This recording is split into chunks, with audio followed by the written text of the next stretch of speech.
ஜோதிஸ் கறி கார்னர். நாம் இன்னைக்கு பார்க்க போகிற ரெசிபி ஒரு 1 பாட் ரைஸ் தான். காராமணி வச்சு ஒரு சாதம், ப்ரோட்டீன் ரிச் சாதம் தான் பார்க்க போகிறோம். இப்போ பொருட்களை பார்த்துடலாமா?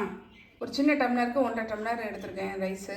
எப்பவும் சாதம் வடிப்போம் இல்லையா, அந்த ரைஸ் தான் எடுத்துருக்குறேன். இதில் 3/4 கப்பு அளவு அந்த காராமணி எடுத்திருக்கேன்.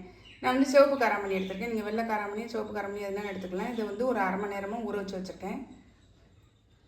ஒரு மீடியம் சைஸு தக்காளியோட கொஞ்சம் பெரிய தக்காளி, இந்த தக்காளியை ரஃப்பாக கட் பண்ணி வச்சுருக்கேன். ஒரு வெங்காயத்தையும் ரஃப்பாக கட் பண்ணி வச்சுருக்கேன். ஒரு சின்ன துண்டு இஞ்சியை சின்னதாக கட் பண்ணி வச்சுருக்கேன். 2 பச்சை மிளகாய், சின்ன பச்சை மிளகாய்.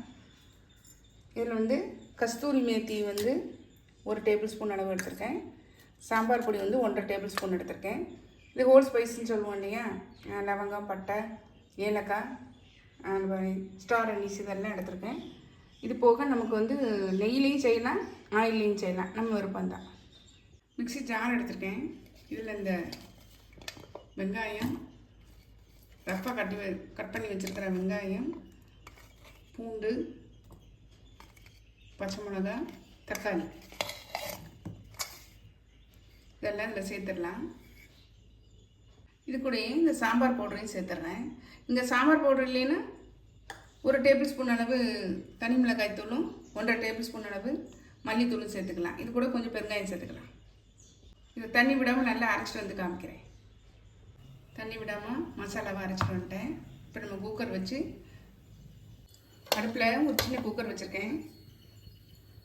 இதில் ஒரு ஸ்பூன் அளவு வந்து நெய் விட்டுக்கிறேன். கொஞ்சம் ஆயில் விட்டுக்கிறேன். ஒரு ஆயில் வந்து ஒரு 2 ஸ்பூன் அளவு விட்டுக்கிறேன். ஆயில் சூடாகிடுச்சு பாருங்கள். இந்த பட்டை, லவங்கம், ஏலக்காய், ஸ்டார் அனீஸ் எல்லாத்தையும் வந்து நல்லா பொரிய விட்டுடலாம். பொரிய விட்டுட்டு நல்லா சிம்மில் வச்சுக்கோங்க. இந்த மசாலாவை வந்து நல்லா உள்ளே சேர்த்துடலாம்.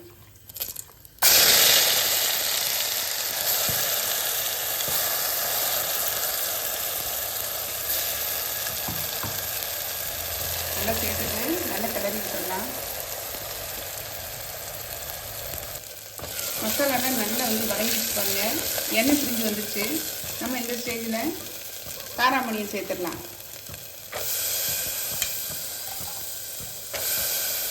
அதே மாதிரி அரிசியும் நம்ம இதில் வந்து சேர்த்துடலாம்.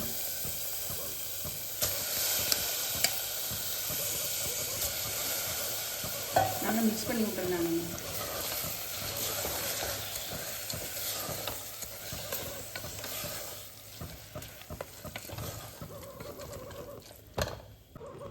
நான் இந்த டம்ளருக்கு 1.5 டம்ளர் ரைஸும் 3/4 டம்ளர் வந்து காராமணியும் எடுத்துருந்தேன். நான் இப்போ ஒரு 5.5 டம்ளர் வந்து தண்ணி விட்டுறேன்.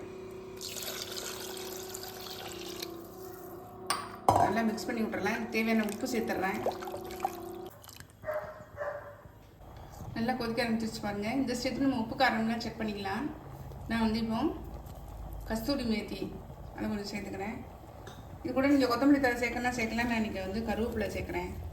ஃப்ரெஷ்ஷான கருவேப்பிலையை சேர்த்தோம்னா வாசம் செம்மையாக இருக்குங்க. இப்போ நம்ம குக்கரை மூடிடலாம். மூடி வந்து 3 விசில் விட்டு இறக்கிடலாம். 3 விசிலுக்கு அப்புறம் பார்க்கலாம். விசில் இறங்கிடுச்சு. நம்ம இப்போ ஓப்பன் பண்ணி பார்த்துடலாம். அது சூப்பராக ரெடியாக இருக்குது.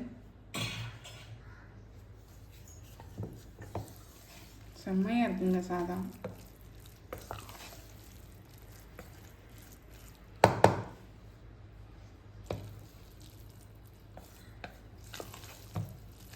செம்மையாக இருக்குது சாதம்.